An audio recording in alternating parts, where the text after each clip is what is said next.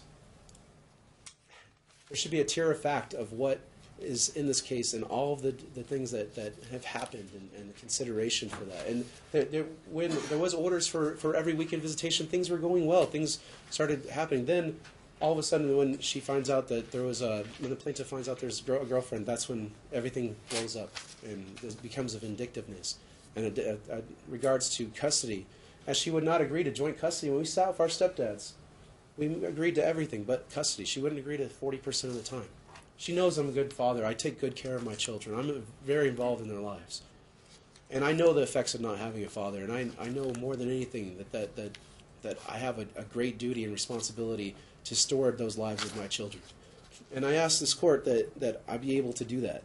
And that you see the full pendency of this case and show that the counsel's lies and fraud on the court is complete lies. I've done so many things. I've learned so much, Judge. I've learned so much about a legal system, going to jail, going to classes, going to divorce cases, counseling, groups. I've done more than you'll ever know, Judge. I've done and remediated. That's kind of the problem. You need to tell me what you've done, all right? That's the reason why we're here. That's for the motion. So don't say, I've done more than you'll ever know, Judge, because you just had 3 hours to tell me what you've done. I thought that was just test for witnesses. I apologize. But here's a couple of things I've done. So I've been going to counseling regularly. I've been going to my pastor's meetings. I've been going to divorce care, to the cases for Celebrate Recovery for life issues. I've helped so many people that are going through. What are life issues? Life issues such as divorce or alcohol, whatever. All kinds of groups there that they have. Okay. And I help foster men's When groups. did you start? How often do you go? And how long are the classes? So I used to go to these classes and to men's groups. Okay, no, let's just start. I need you to tell me everything that you've done since the last order. Remember we talked about it. August 16th, 2016. What have you done since that date? Since the last order, Judge, I've been going regularly to Celebrate Recovery on Mondays. What does regularly mean? Mondays, almost every Monday. Every Monday. At the crossing. And Jeff at Moore, the crossing Jeff Moore, since the pastor, August 2016. I've also done divorce care, which has been very enlightening. What is divorce care? It's a program that was made by Dave Ramsey and other people that actually goes and teaches you how to overcome a divorce, how to be a good parent and co-parent. Where is that class at? That class is also at the crossing on Mondays. How often have you attended that class? On Wednesday nights regularly, Judge. Since the last order of this court. August 16th, 2016. So you're at the crossing on Monday night? You're at the crossing usually. on Wednesday and Sundays night? Usually. Okay. And then what else have you done? So, Judge, I've also gone to counseling with Nancy Hunterton. I've done multiple men's groups. How long have you seen Nancy Hunterton? Since after getting out of divorce. I mean the jail, Judge. Okay. And you've seen her weekly since you got out of jail? It's usually every other week, Judge. She's usually busy. Every other week since you got out of jail. It varies, but yes, Judge, regularly since we've been out of jail. I've also taken the eval. I've done everything. When did you do the eval? That was previously to the trial. So it was before the trial. Yes. So when Judge Hardcastle ordered you to have a psychological evaluation, that was done in November 2016, where is that evaluation and who did it? So that was in jail with Dr. Green, Judge. Okay. So where is that evaluation? I have not been privy to that. So you're telling me that the municipal city jail just went ahead and gave you a full bore evaluation? They did give me an evaluation in jail, Judge. That was that per requirement. Yes. Well, per the requirement, as in they were concerned about you in the first few hours and they gave you an evaluation? No, Judge. They came in on request of Judge Almasi. So Judge Almasi requested you to be evaluated? I believe so. Yes. Okay, and how long did that person, Dr. Green, spend with you? For a couple hours, and that's all you have in jail's time. I guess. So, let's see. Where is that evaluation? I have not seen it, Judge. Probably with the municipal records, Judge. Okay, why do you think it was an evaluation? I was told that it was an evaluation, so that's what. Okay. The court has the authority to award joint physical custody. I want to let the court know that I want the court to know that I'm a new man, a new creation. I was born again through the fire and adversity of this court, and through perilous unfortunate circumstances that have happened. I take responsibility for being emotional and for doing some of the emotionally driven things that I did, but I've never tried. What? What's that? You just said you take. I take responsibility. Yeah. So for what? For what do you take responsibility? For trying to get back with the defendant after the court said not to. The court said that you can get a divorce for any reason. I believe that our marriage was brought on by God and that it could be redeemed. But Judge, I've moved on. I have a beautiful girlfriend now. I don't need to. I don't have any regards to that. I just want to be a good co-parent. I've also done things such as I've learned I followed all the court orders since the last orders and learned so much about the divorce and legal process and the power and importance of it. One day I'll be an attorney, Judge, and I'll know this process a lot more and help many people through this. I also want will do what's best to help many families and especially my own and raise and foster my children's. I've in fact learned and studied so much that it's to help what's best to help the laws out here. I've attended the child support hearings. I've a committee that's redoing child support here. I've actually gone in September of 2017. I was asked to go to D.C. in Washington D.C. and spoke to almost every Congress member in the House and Senate, and I lobbied for equal parenting. And then months later, in November, I went to every committee member. And months later, there's now a bill called H.J. 121, which is a constitutional amendment for equal parenting, and it shall not be infringed. So if passed, so it's still in Congress. I've also met with all kinds of experts and things of what's going on in our society and the devastating effects and the social issues. And I know that it is not in the best interest for the children not to see their father. It's not in the best interest for them to not have meaningful time with their father and to help bring them in the world. It's not best to miss out on holidays and presents. When I try to bring presents to them on Christmas, I ask counsel, how can I bring presents to my children for Christmas? Never got back to me. I went multiple times to try to drop off things and nothing. I also say that it's not in best interest to miss out on the father's whole side of his family. The kids had a good relationship with my cousins and uncles and aunts and grandparents. I have a big family, Judge. I have an Italian family. We love each other. The family is big to us. It's important. I also say it's not best for my little girl to be 2 years old and not be able to see her father. Last time I remember her snuggling with me at daycare when I saw her that day, and not being able to see her. Snuggling with her at daycare? She's kissing me and saying, "Daddy, I love you." The day that you took the wrong kid and then took her? No, Judge, I never took the wrong. That's complete hearsay, Judge. You didn't do that? No. Are you talking about that day, though, that you picked her up off the mat when you weren't supposed to be there? No, that was a different day, Judge. A different day. Okay. But it's not in the best interest to have meaningful trips. I asked multiple times. We go to Duck Creek every summer, and we had a great time. My little niece and nephews, I'm fishing with them, teaching them to fish. I wish my kids were there to make those memories. To deny the children love from their father and from their parents it's child abuse, Judge. Not to be able to make those memories of them fishing and teaching them how to do that. Those are things that have changed my life, and I want that for my children. To not have good co-parents to help raise them. To deny access to them, to deny phone calls and video chats. Okay, you're 5 minutes over on your time. I'm going to give you right, 1 minute more because you'll be about 7 minutes over. Thank you, Judge. I don't want them to miss out on their life events and deny the children's right to a parent because you're supposedly she's afraid of me, Judge. I've done nothing. I have done emotional things that have gotten me to this position. But nothing warranting throwing me in jail for 6 months for trying to call my children. I just want to speak with them. Throughout this whole 3 years has been a constantness of alienation, of saying, you're not going to see the children, you will do what I want. And Judge, I just want to have equal protection for my children. I want to be there for them. I'm okay. We had an emotionally tumultuous relationship in a lot of ways, but we also did a lot of things. We both love our children.